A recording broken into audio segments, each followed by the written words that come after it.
G'day legends, I hope that you're having a fantastic day and it's the weekend. I hope that you're having a brilliant weekend as well. Now, some of my videos may be a little bit shorter. I have some really close mates who are in town for the weekend, as well as my brother. So I will be doing some social stuff above maybe some work, but I'll still be here with you no matter what. Now, today, what we need to talk about, we need to, of course, look at the maps, see where things are moving, and have a look beyond maybe just the surface level of a bit of footage. I also have some photographs of some maybe new equipment, but some alterations put onto some equipment, which people are, I guess, taking the mickey out of, but I actually want to explain why this may be important from an infantry perspective. It may look silly on the outside, but may definitely have a use case in war.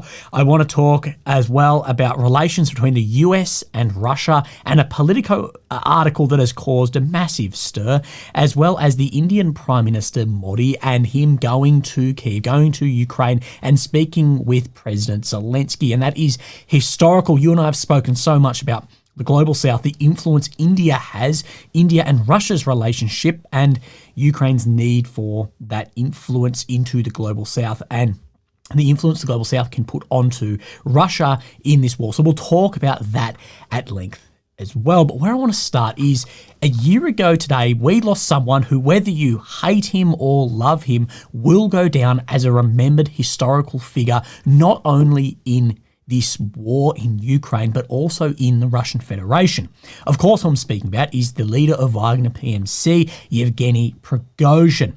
And not only will he be remembered for the bloody Battle of Bakhmut, but I said then a historical figure of the Russian Federation. A lot of historical figures in the Russian Federation are not known for maybe their ethics or morals, but a lot of this comes from him being incredibly vocal against the senior command, of course, when they were limiting ammunition, and that was in part getting more of his soldiers killed than just the battle that what he was then leading, but also then he led an armed rebellion back into Russia. Now, being very publicly vocal about the leaders in the Kremlin, well, typically, historically, that doesn't lead to a long and prosperous life if you remain there. And then an armed rebellion, well, all of this ultimately led himself to being killed and his private jet being shot down. But reporting on this war got a little bit more difficult after his death.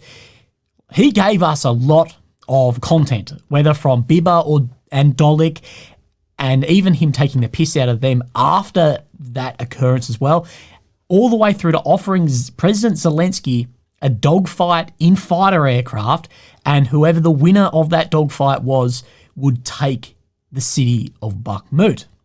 And of course, even after his death, with the photographs of him coming out in now the infamous disguises.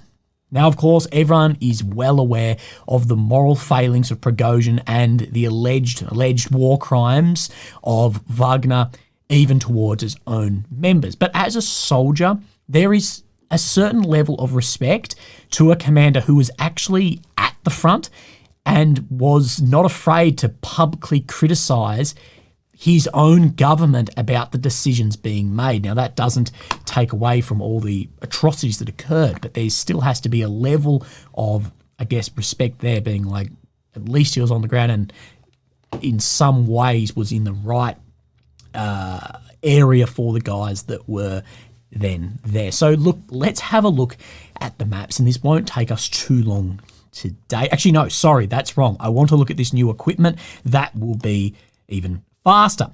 So let's look at damage in Kavkaz. Now, this was the ferry and the ferry terminal that got struck by Ukrainian missiles yesterday. So this is now images before. So we see the ferry, we see then the jetty, And then after, a lot of damage to the jetty, the infrastructure here as well. I'm unsure how much that has actually been damaged and if there will be anything actually be able to come in and out of here without major repairs. But you can also see the ferry said to have at least 30 fuel trucks completely then burnt out, and these tugboats have then pushed it across to try and, I guess, stop it from sinking. And as well, if that sinks in place, there's a huge problem because then you can't even bring anything in there. Now, I've seen a lot of people taking the piss out of this thing. Now, fair enough. I can see why you might want to be taking the piss out of a tank, you know, maybe a Batmobile style tank with rubber all over the sides. People go, oh, Russia's now putting rubber on the sides of the tank, how useless, blah, blah, blah. And we see some more images like this. And these appear to be like, you know, the matting you have on like a gym floor, rubber mats, highly dense rubber mats. Why would you ever want this? Now, a lot of body armor plates actually have very similar to this. What I think this could be is actually to protect dismounted infantry. One of the biggest problems with something that is bullet resistant, bulletproof steel, whatever, is not the bullet hitting you. It can actually be what I'd refer to as the splash. So of course the bullet hits at however many feet per second. Now, not only the bullet fragments, but then pieces of that fragment, releasing bits of steel bloody everywhere like a shotgun. A very dear friend of mine got shot in the front of his body armor. He completely survived, but it hit a magazine and actually nothing else exploded, but all the steel and bloody brass and shit coming out of that actually fragged up his neck really badly from that. So I actually think that's what this could be for, is dismounted infantry from bits of artillery shrapnel to bullets, whatever, then coming off this, not only ricochet, but also splash of bits of steel could be caught somewhat in that rubber. And we do see a lot of really high-end body armor plates have like a capture, really highly dense sort of rubber on them too. That's just what I think. Maybe I'm completely incorrect. But we also see this drone here, now taken by another Ukrainian drone targeting it, so it obviously hasn't worked too well, but with this camouflage paint job. Now, what I see in this is dazzle camo. Now, dazzle camouflage was highly popular back in the day on Navy ships when it was optical. You're looking at it to, you know, really tricks your eye into not only the shape, but how far away that ship may actually be. Now, we still see this. Range Rover do this on all new vehicles. There's even that meme about Taylor Swift wearing like a dazzle sort of camo dress as well. But that's what I believe it is. It's optical to optical. Still definitely has a place. And with the sea-based drones, as well as these drones, I honestly think we may see some type of dazzle camo actually come back into play, potentially. So I thought I'd just show you that. Now, as I have then teased you a little bit, let's have then a look at the map. So here is Ukraine, the center of the screen, the capital of Kyiv. The red area is occupied since 22, the purple since 2014. The green area where Ukraine has either pushed Russia or Russia has withdrawn, sometimes a bit of column A, a bit of column B, over 2 weeks. The blue is that under 2 weeks, except for in the Kursk Oblast. Maybe should be a different color, but in Kursk, the blue is territory Ukraine is occupying inside of Russia. Soon some of that may actually turn green as well. So look, let's go down into Avdiivka first. I will say there hasn't been too many large shifts on this map, but let's have a look. What we can see straight off the bat is a push out towards Horovka. Now, there are a lot of reports saying there are Russian troops inside Horovka. We'll wait for a geolocation of this, but it does show grey zone all the way up into here, as well as a small advancement near Novohorovka here too. Of course, both of these are sort of in the direction of this entire movement towards, of course, Pokrovsk, what we believe is where Russia really want to get out of here, as well as maybe a further southerly push. But let's focus on this map right here. I want to show you the Syriac, and then I'll show you some interesting footage in here too. So this is then the Syriac map. Now, this isn't the easiest thing to line up, as he's showing a lot more of the south, but he shows a lot more southerly push down in here too. Look, fairly similar, as well as more of a push out to the west in around this Novorovka and then Olivkia as well, but far more down towards Mariivka as well. But same. Look, fairly similar. But I'm going to focus on this Novohorovka as well, as there's a bit of footage I think is telling of potentially tempo. So look at this geolocation right here. Now let's zoom out. Geolocation is here. So we see this like this city, maybe a green square here. It's right about where the H is. You can actually see the red roof. That'll become important. So right where this is, not even in grey zone, definitely should be grey zone. Now you'll see in this footage then the red roof that I'm speaking about. Now this footage is said to be Russian infantry engaging right there, a Ukrainian tank with an RPG. We then see this tank then reverse out of here with a tank. You always want to remain the front, then mantle to the enemy, because the front of a tank is much more armoured and typically the engine is in the rear. It reverses out into this building, and then we see the armoured crew by Ukraine then actually dismount the tank. Or maybe it is backwards there. I can't really see. Regardless, then we see, you can see them jump out here and presuming then ran into that building. So a Ukrainian tank by Russian infantry that is geolocated right to where this H is. But step behind this footage.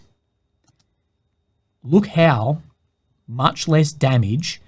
Now, yeah, of course, there's a massive fucking hole in this roof. I'm not saying there isn't no damage, but compared to an area like Vovchansk, Bakhmut, Avdiivka, any of these areas, look how much less damage there is here. Now, what this is telling me is the speed of advancement into this area must have been fairly great over this time. We see from the 18th through to now today, so under a week, this break-in in here hasn't caused that huge damage we see from the FABs, the artillery, and onwards. A lot of that focused on the defensive works, maybe on both sides or in some areas of the city, maybe even up in here, but not completely leveled like we may have seen as well. I think that potentially speaks to the tempo that the Russians then have actually moved into this area on foot. Now, likely, something like this will be absolutely flattened from fighting through, but with speed like that, you may actually see less damage, and that was the first thing that caught my eye, fighting in a city that's not just completely bloody obliterated. That is something very interesting there, but that's the only changes we see on this map today. Now, and Syriac was the only change he showed at all today, so nowhere else. Now, we know Ukraine did have a counterattack up in here in Kharkiv seen by yesterday. This hasn't expanded anything today, but I think it was Zelensky said that they will retake Kharkiv step by step, at least the quote is step by step, but I'm pretty sure it was Zelensky. So let's push up into the north, between Sumy, Ukraine, Kursk, Russia, and see where there is expansion. Now, today, we do see just a small expansion of control out to the west of Suja. I'll show you on a better map. So let's jump across onto NOAA reports. Now, interestingly today, NOAA reports, this check we reported yesterday, this day's check for a couple of days, shows no new Ukrainian ground taken today on this map. That doesn't mean anything was taken, it's just not being shown on this map. But he does talk about a couple of things here. So we'll talk about the east. We're looking at this in here. So let's bring this up and, oops, oh my God. Sorry, here we go. So we're talking this reservoir, we're talking way out in here. Fighting is reported in the village of Korozevka, and here, northeast of Suja. This marks new forward presence by AFU units, so Armed Forces of Ukraine. Reportedly, the Armed Forces of Ukraine was located west of these villages, so reports way out in here, maybe DRG elements. Again, it's hard to actually know where the front is sitting, and it's in the east of here. Now we'll look in the west of here as well. Remember, other maps show that this is closed up in here. Hard to tell. Bridges have more or less been cut through here, except for some pontoons and maybe some other ones we may see a sweep through as well. Let's have a look in the west. This is reservoir here to give you an idea. The Armed Forces of Ukraine, geolocated outside Kulbaki. Fighting, if the town is probably already underway. So where this is leading into Kulbaki in here. Again, wait and see. Eventually, once this stabilizes, slows down, we'll get a much better idea of where the front line is actually sitting in here. Now, we're going to talk about this political article that caused quite a stir. Now, what I want to do is I actually want to add some perspective, maybe some historical perspective too, about the US and Russia relations. And we'll talk about how this war may end, and regardless of where this war may end, what will then become. So we'll read the article first, and then I'll go over some books and what I've written down and whatever. Ukraine uses Kursk success to press Biden on lifting weapons sanctions. Ukraine's invasion of Russia had flipped the gloomy narrative of the war, and Kyiv is using battlefield success to launch a new pressure campaign on the US to lift the last restrictions of the use of long-range weapons inside Russia. But for at least now, the White House isn't ready to do it. So, of course, Ukraine is using some weapons inside Russia, but not all the available weapons that they have, those long-range weapons in particular. But one administration official said that using the Storm Shadow Army tactical missile systems, that's ATACMS, long-range missiles that Ukraine have for months wanted to use to strike inside Russia, might not be as effective as advertised. The Ukrainian military has a limited supply of the missiles, and those they do have may not be able to reach critical Russian targets which have already been moved outside of their range. So this is something we need to look at too. We sort of hinted on it yesterday, but I want to speak it more in length, is there's this idea that those will be so much more effective than the drones. Short range, potentially, but we touched on yesterday, there are pros and cons to everything. Missiles, there is a limited amount that Ukraine has of them. They're very expensive. Due to this, it actually may be easier for air defense to engage a few missiles coming than a huge swarm of drones. But of course, the drones being very slow, Russia can get a lot of the aircraft up and away. Storm Shadow has about a 550 kilometer range, of course. The further you fire anything, the more likely it's going to have time to be intercepted by some level of air defense. ATACMS, we're talking maybe 300 kilometers. So the distance realistically in isn't absolutely massive. So will this change everything? Very likely early on for things like helicopters, some planes, potentially yes, but a lot may not have the effect that people think it may. If these are outside of that limit, that range, well, it's going to have no effect on that. And we have seen, and I'd like to speak to someone in air defense and go, what would you rather defend against? 3 or 4 really high-end Storm Shadows or ATACMS coming, or 100 drones of which you just don't have enough missiles for. And I think it would be that first option. Significantly, 90% of the planes that launch the glide bombs, Su-34s primarily, from the Russian airspace at Ukrainian civilian infrastructure have already moved out of range of those missiles. Again, then we see the drones hitting in those spots too. So what will that change there? Remember, fighter aircraft fly Mark 1, Mark 2 incredibly bloody fast. When we talk hundreds of kilometers, it's actually not then that fast. So how much change will that have? Again, we don't know, but as Zelensky has been pointing to, of course, the move across into Kursk has shown that some of those red lines may not exist. You shouldn't be scared of that. As I say, it may be significantly different if there was a realistic threat on maybe Kursk itself or Moscow or whatever. We'll see. The US has already allows the use of long-range missiles inside Russia, but only for defense as counter-battery fighter hit Russian missile launch sites just over the border for firing. Same with Patriots hitting Russian aircraft in Russian airspace. That's been for a while. You should actually go and watch. There's the audio of a Su-34 pilot trying to evade then Patriot missiles. It's really interesting too. Saying our policy does allow for Ukraine to conduct counterfires to defend itself from Russian attacks coming over the border region, and that border region does include Kursk, and it does include Sumy inside Russia. Pentagon spokesman Sabrina Singh told reporters.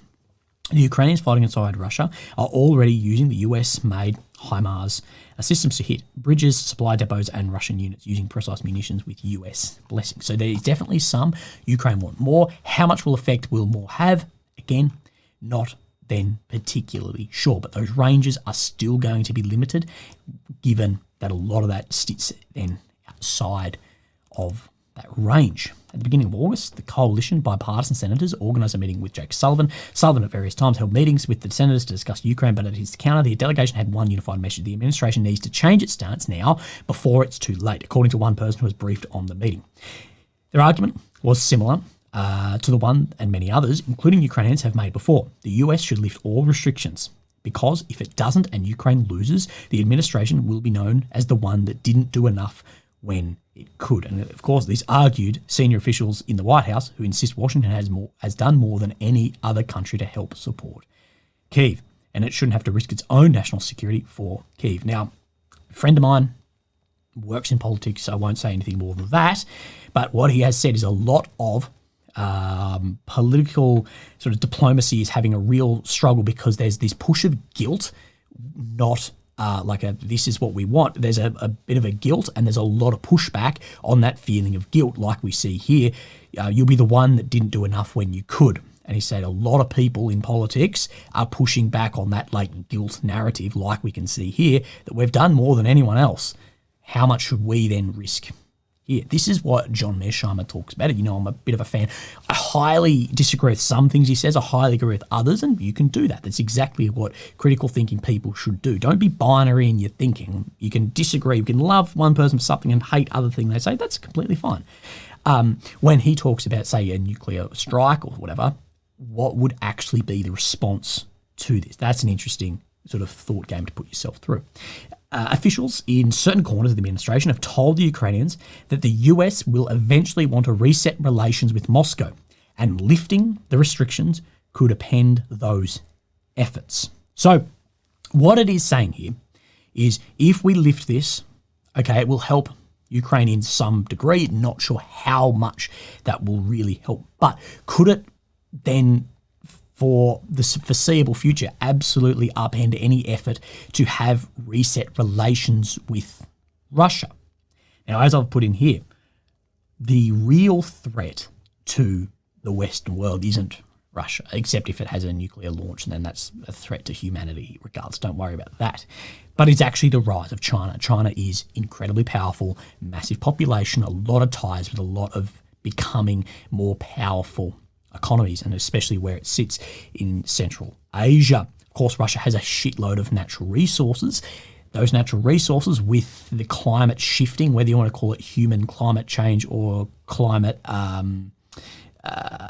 cycle, if it's cyclical, I don't care, whatever you call it there, but we do know it's warming up further north. Therefore, more of those resources and shipping lanes are going to become more accessible for Russia, those resources, and with economies struggling to pay for things as well, that cheap natural resource is going to become more and more wanted in many areas around the world. And many people say with the relation with Russia that Europe is actually safer from other countries, particularly within Asia. Now, this doesn't mean we're singing Kumbaya, strumming a guitar with fucking dreadlocks with Putin. That doesn't mean that at all. But a working relation, not an active war on that, does mean that, of course, that massive border that is shared there, that there is more safety in to not have an active war in here. Now, all I want to do right now is actually bring up just to Google Maps, just so I can show you a couple of things on here.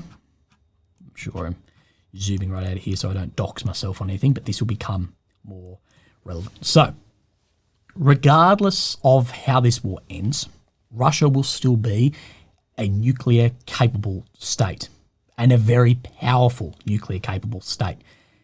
Now, especially due to the natural resources, it will become relevant due to that climate shift I spoke of, and with global economies, BRICS, and the rise of the global south. This is where the idea of a collapse of Russia is not something that I actually believe the Western leaders have in their interest, even if it's maybe different to what they say in the media. We got away with the collapse of the Soviet Union amazingly smoothly compared to how it could have been. But I think the pressure that Western officials are trying to put onto Russia is put enough to force pressure to have a withdrawal from Ukraine, not to potentially have enough pressure that you have an internal collapse of a nuclear state. And circles that I speak in, I'm friends with some people as well, they are more concerned as if there is a massive internal unrest, revolution, collapse, whatever you want to call it, that the West won't be able to mobilise fast enough, nor would we actually be welcome to move into Russia to stabilise the situation. The country that would then do that would actually be China, if that were to fully go under. So here is, of course, these borders. It's not good on this map to see, but of course we have China down here, and then we have Russia that may be more welcome to go in and then stabilise the situation. You can see it geographically, the huge implications that would have on, you know, Eastern Europe, Central Europe, Western Europe here, and this is where I speak about of many, and it's not popular to say this, but some working relationship with Russia does then have more safety for Europe. Look at the border down here, and countries of which may not then like the West too. Like I said, doesn't mean you sing Kumbaya, but working relationship. And this is why I always push back on the idea that people have of, you know, you topple Putin and everything will be fine. Well, maybe, but history doesn't really seem to agree with this. the way I see it is Putin is sort of currently, and I think Western officials are seeing this too, is better the devil you know. The West has had working past relations with Putin, and he has proven so far that he hasn't launched a nuke, that he's not prepared to do this. And it would be highly likely, if there was a topple, that the replacement would be far more extreme and authoritarian. I guess the Bolshevik Revolution is a perfect example of this. Now, it's not that Tsarist Russia was some dreamland, but the Civil War and the Red Army victory then led to the death of tens of millions. Now, personally, I actually believe historically not defending that White Army to try and stop that civil unrest and war was one of the largest historical mistakes when we look through then the 20th century. Of course, the end of the First World War made this very, very difficult. But I just want to read something in this then about that as well. So they're talking about this unified conspiracy, but the reality was very different. Had there been a unified conspiracy, the regime would surely have lost the Civil War. If 2 or 3 divisions of Western troops had landed in the Gulf of Finland in 1919, they could probably have forced their way to Moscow and overthrown the Bolsheviks. But in the aftermath of the First World War, not even 2 or 3 divisions could be found. Those American, British, French and Japanese troops who intervened against the Red Army served mainly to discredit the White cause and thus actually to assist the Bolsheviks. There were too many to affect the military outcome of the Civil War, but quite sufficient to allow the Bolsheviks to brand their opponent as tools of Western imperialisms. So, of course, then it actually gave more credibility to that civil war that then, of course, we saw Lenin, Stalin, Great Terror, all of this come out of that. So I think to add some perspective on this, that the US is worried, the future of China, unrest, how this will actually look as far as global politics. I think it's very easy for those in maybe Ukrainian politics and looking at this war to look at this far as Ukraine's survivability really depends on so much of this, and I don't disagree with that. But the US, as the leader of the current unipolar becoming multipolar world, they need to focus outside in much more broad areas of operations globally as well. Now, of course, that may annoy a lot of people too. I understand, but the US, it's going to be an interesting world we come into in the next decades, potentially century as well. Now, Indian Prime Minister Narendra Modi has been in Kyiv very recently. Now, he actually cancelled his last trip due to criticism from the Kyiv government regarding his visit and relations with Putin and the Kremlin. Now, we have spoken at length many times about the importance of a relationship between Ukraine and India and the global south. So let's talk about this. Let's have a look at India. We'll look at what Modi has said, what Zelensky has said, and we'll read some stuff out of this as well. So we'll have a look at a couple of maps just to give you an idea. Which countries have sanctioned Russia? So you can see the usual hitters in here, but not then, of course, India in here as well. Here we see India. They did attend then the peace summit in Switzerland, but they didn't sign the final statement either, nor did they send really high-level officials like Modi wasn't there. And we have seen this working relationship with Russia as well, and we'll touch on India's politics to a slight degree as well, but I will say I'm not super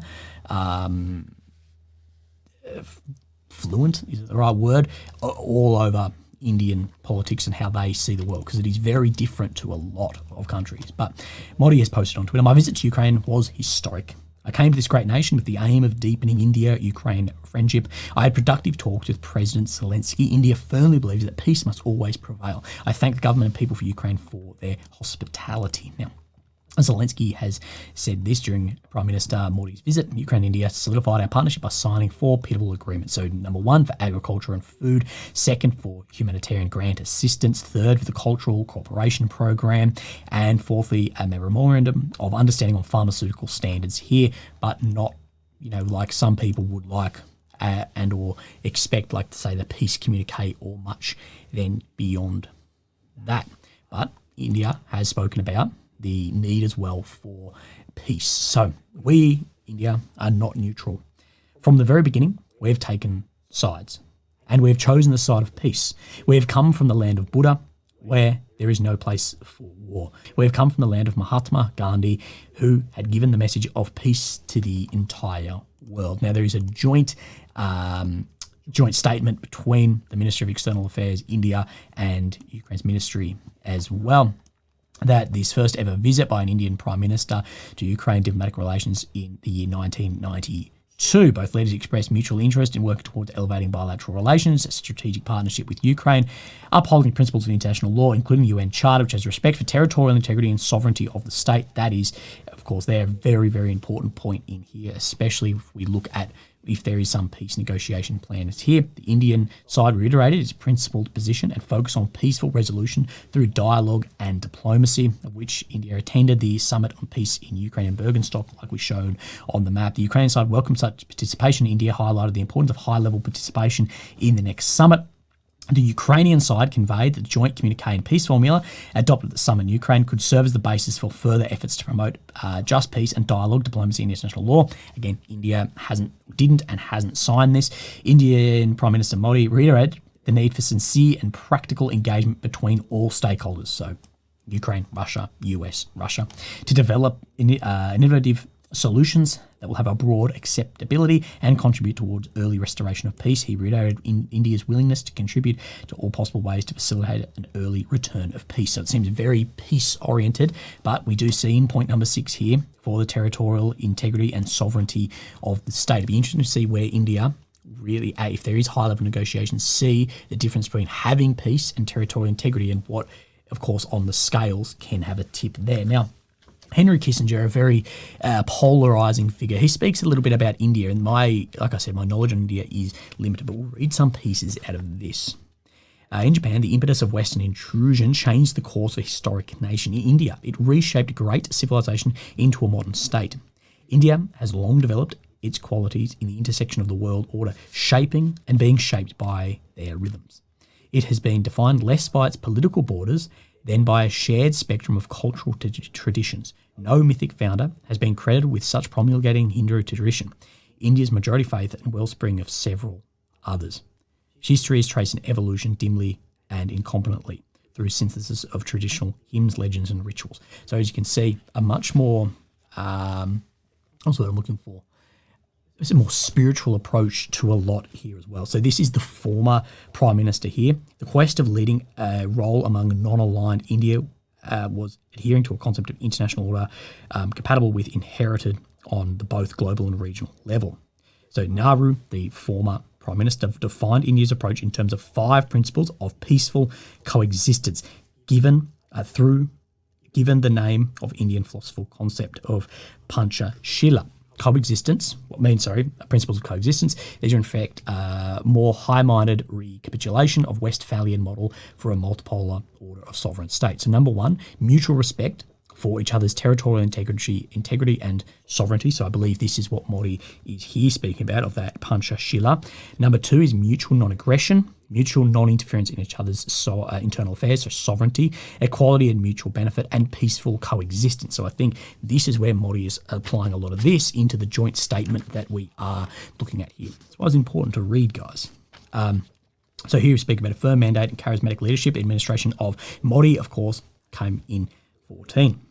In many of these evolutions, India will be a fulcrum of 21st century order, an indispensable element based on its geography, resources, and tradition of sophisticated leadership in the strategic and ideological evolution of the regions and concepts of order at those intersections it stands. And I think India, like a lot of countries, is taking the piss out of a bit too much, and people don't realise the power currently and into the future that India has and will hold more of, and how they may see some politics here. Now, if I'm interpreting this incorrectly or different from you, please let me know. I'm not at all an expert you should listen to on India. I'm just sharing what my limited knowledge and what I see in this. Anyway, legends, I hope that you're having a fantastic day, a fantastic weekend, and I will speak to you tomorrow. Thank you. Bye-bye.